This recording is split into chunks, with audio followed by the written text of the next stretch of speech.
আমাদের মাননীয় প্রধানমন্ত্রী এই খালটা খনন করেছে, এখানে গাছ লাগানো হচ্ছে, এটা দেখার জন্য এসেছি।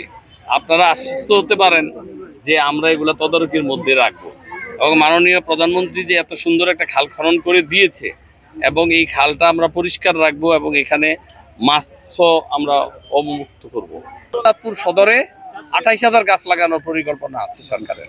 দুইটা ইয়েতে 48,000 গাছ থেকে 50,000 গাছ লাগানো হবে। এই যে গাছের নিচে দাঁড়ানো আছে, অনেক টেম্পারেচার, তারপরেও কিন্তু আমাদের ওই পরিমাণ গরম লাগছে না, কিন্তু জাস্ট পাশের পিছনে গেলেই কিন্তু আমাদের গরম লাগে। এবং এই যে একটা রাস্তা হয়েছে, পাশে আপনার ইউনিভার্সিটি হবে, তো এই সব মিলিয়ে দেখেন আপনার পরিবেশ অত্যন্ত ভালো হবে এবং প্রথমত হলো অক্সিজেন, দ্বিতীয় কথা হলো টেম্পারেচারটা কন্ট্রোল হবে গাছ লাগানোর ফলে।